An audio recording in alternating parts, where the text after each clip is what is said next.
নমস্কার বন্ধুরা, আমার চ্যানেলে সকলকে স্বাগত।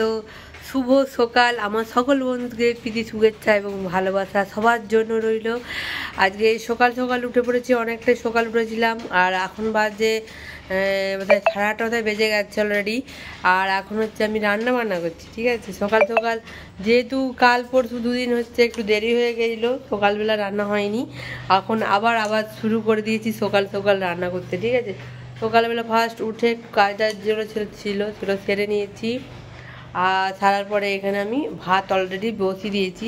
ওর বাবা তো খেয়ে যাবে, কচিমানা বাবুসোনা ওরাও স্কুল যাবে, সেই জন্য চান টান করে একদম ভাতটা খেয়ে রেডি হয়ে তারপর হচ্ছে স্কুলে যাবে, ঠিক আছে। আর সেই জন্য সকাল সকাল মানে বসিয়ে দিয়েছি। দুদিন শরীরটা একটু কেমন ছিল বলে, ভালো থাকেনি বলে, ওই জন্য সকাল করে উঠে রান্না করতে পারছিলাম না। একটু বেলা মানে 10টা-11টার সময় করে রান্না করেছিলাম। আর এরপর থেকে আজও আবার মানে সকালবেলা শুরু হয়ে গেছে। সকালবেলা উঠেই রান্নাবান্নার ঝামেলা। যে ভাত বসিয়ে দিয়েছি, যে ভাত হচ্ছে, যে ভাত ফুটছে। ভাতটা মনে হচ্ছে আমার হয়ে গেছে, ভাতটা নোড়া যাবে।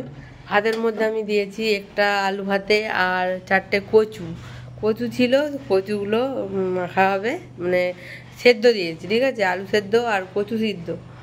আর এখানে আমি কি আজকে রেসিপি বানাবো, আর যেহেতু সকালবেলা রান্না আছে, বেশি কিছু রেসিপি বানাতে পারবো না, সেই জন্য অল্প কিছু নিয়েছি। এখানে যে ঢেঁড়সগুলো ভালো করে ধুয়ে এটাকে কেটে নিয়েছি, ঠিক আছে। আলু ঢেঁড়স আগে ধুয়ে নিয়ে তারপরে কেটেছি, কারণ কাটার পরে যদি ঢেঁড়সগুলো ধোয়া হয় তাহলে ঢেঁড়সের মধ্যে জল ঢুকে যে ঢেঁড়সটা মানে হড় টাইপের করবে, মানে হড়হড় করবে। সেই জন্য আগে ঢেঁড়সগুলোকে সুন্দর করে জলে ধুয়ে নিয়েছি, তারপর ঢেঁড়সগুলোকে কেটেছি। আলুটাও খুব ভালো করে ধুয়ে নিয়েছি। আর বাবুসোনা কচিমানারা ওরা সবাই ঘন ঘুমোচ্ছে, ওর বাবা কাজ করছে উপরে, আর আমি রান্না বান্না করছি, ঠিক আছে। আর এখন প্রায় কটা বাজে বন্ধুদেরকে একটু দেখিয়ে দেবো যে এখন বেশি এখনও হয়নি, বেলা হয়নি।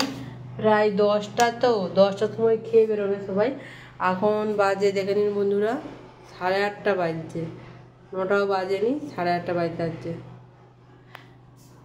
আমার এখনো কিছু খাওয়া হয়নি। ভিতরটা দেখতে পাচ্ছেন একদম অন্ধকার, ভিতরটা একদম আলো নেই, ওই জন্য একদম অন্ধকার। দিনের বেলাও আমাদের বাড়িতে আলো জ্বলে, আর রাত্রেবেলাও তো এমনিতেই জ্বলে। মানে দিনের বেলাতেও মানে ঝাপসা টাইপের অন্ধকার টাইপের লাগে, ওই জন্য আলো জ্বলে রান্না বান্না হয়। আমার মুড়ি টুড়ি কিছু খাওয়া হয়নি। আমার অলরেডি মুখ ধুয়ে মানে জামাটা পরে আমি ভাতটা বসিয়ে দিয়েছিলাম, ঠিক আছে বন্ধুরা। আমার ভাতটা তো অলরেডি হয়ে গেছে, আমি ফ্যানটা ঘুরিয়ে নিচ্ছি। তারপর ঢেঁড়সের রেসিপিটা করবো অবশ্যই বন্ধুরা। আজকে আরও কী রেসিপি বানাবো, পুরো ফুল ওয়াচ ভিডিওটা করবেন পরবর্তী ভিডিওতে, ঠিক আছে। কী রেসিপি বানাচ্ছি অবশ্যই দেখতে থাকুন। টাটা, বাই বাই, দেখা যাচ্ছে পরবর্তী ভিডিওতে।